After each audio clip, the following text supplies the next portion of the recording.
Amma Azərbaycanda indi DTX yaydı. Hardasa 2010-2012-ci ildə, misal üçün, indi DTX-nın yaydığını deyirəm, doğrudur, yanlışdır, montajdır, nədir? Bunlar artıq mütəxəssis işidir də, bizimki deyil.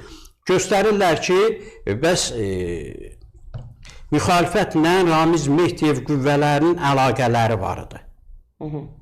2010-2012-də bu əlaqələr var idi, 2025-də ya 26-da gəlir, üzə çıxır. Niyə? O zaman belə çıxır ki, ya Rusiya xof ola bilməzdim ki, Rusiya güclüydü, əli möhkəm idi və biz Ramiz Mehdiyevin üzərinə gedə bilmirdik. Burada qeyri-adi nə var ki, Bünyamin müəllim?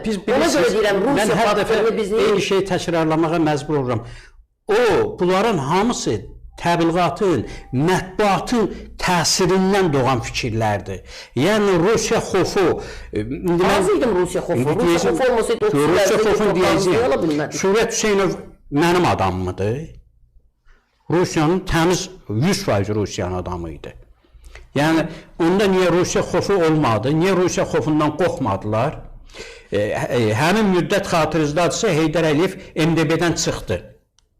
Rusiya xofundan qorxanıdırlar, onda da qorxar. Yox, onlar bilirsiniz, hamısı həmin dramatikləşdirməyə, belə bir rəng qatmaq üçün olan şeylərdir. Heç bir dramatikləşmə, Azərbaycan hakimiyyəti yetərincə güclüdür. Yəni, Ramiz Mehdiyev. Amma bəzi addımlar var ki, Azərbaycan hakimiyyəti onları həm müəyyən manevrlər eləyib, başqa proseslərə qarşı, həm deyək ki, eləyə bilmədiklərinə bəraət qazandırmaq üçün Ramiz Mehdiyevlərdən istifadə eləyir. Yəni, mən düşünmürəm, Azərbaycan hakimiyyəti, Azərbaycan xüsusi xidmət orqanları 12-ci ildən bunlarla bağlı xəbəri var idisə, deməli, bunların hər şeyi bilirdilər. Hər şeyi bilinən adam neyniyə bilər? Biz biraz düşünək.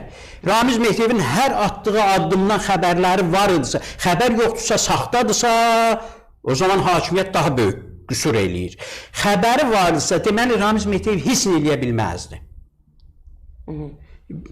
Çox deyə belə şeylər çoxdur. Baxın, misal üçün. İndi də eləyə bilməzlərmi? Eləyə bilməzlər. Sizdən əvvəl burada Cahangir Bayoğlu var idi. O deyir ki, Azərbaycanı da çevrilişə sürükləyirlər və bunu da belə... Eləyənməzlər. Yəni, bunu da... Eləyənməzlər. Ki, bax, indi ötən günə qədər, tutaq ki, səlahiyyət sahiblərinin, deputatlar, nə bilim, Yeni Azərbaycan Partiyası, tutaq ki, danışmırdı, deyirdi ki, əksəriyyəti də açıqlama vermirdilər ki, qoy iş tamamilə Ramiz Mehdiyevlə bağlı cinayət işində bir duruluq olsun, belə filan, rəsmlənsin filan. İndi xanım məlum videosundan sonra da yenə hamı ağzına su alıb. Yəni, bu nədən xəbər verir əslində? Yəni, bunlar niyə bu qədər ehtiyatlıdırlar? Sizcə, niyə bu qədər ehtiyatlıdırlar? Axı, dediyim həmin şeydir.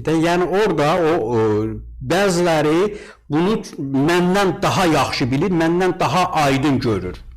Görür ki, misal üçün, 2012-ci ildən, hər şeydən, hər addımından xəbəri var idisə, xüsusi xidmət orqanlarının, hüquq mühafizə orqanlarının, deməli, o qədər böyük təhlükə yoxdur ortada. İstədikləri vaxt onun qarşısını ala bilərdilər. Yəni, bəzi şeylər var, indi bəzi şeyləri demək olmur. Deyirsən, problem yaranır. Görürsün, biz mən universitetindən demişəm, aləm dəyət bir-birinə. İndi bir universitetin məsələsi elə şişirsə, gör, burada deyilən məsələlər necə şişər. Yəni, baxın, 2012-ci ildən kimin alver elədiyi, kimin nə dediyi, hər addımı, bilirsiniz, mən düşünmürəm, müxalifətin aldığı hər nəfəsdən xəbəri var DTX-nın. Burada çevrilişi kim eləyəcək? Kiminlə eləyəcək? Hər qəpiyin hərəkətindən bu hakimiyyətin və DTX-nın xəbəri var. Hər qəpiyin hərəkətindən. Kimin nə ilə eləyəcəklər? Xatırınızdadır, 2011-ci ildə bu şeydə əskər ölümləri ilə bağlı mitinglər zadlar oldu. Onda Soros fondu 1-2 milyon nə qədər pul keçirtmişdi. Görürsünüz necə reaksiyalar oldu. Azərbaycan hakimiyyətinin hər şeydən xəbəri var. Bax, adamı ən çox bəzən dəhşətə gətirən odur ki, bu hakimiyyətin, DTX-nın müxalifətin atdığı hər addımdan, aldığı hər nəfəsdən, hər qəpiyin hərəkətindən xəbəri varsa, bu cinayətkar şəbəkələrdən, bu korrupsioner şəbəkələrdən, bu rüşvət şəbəkələrindən necə xəbəri? Xəbəri var, hərəkət eləmirsə, bu çox ağır sualdır.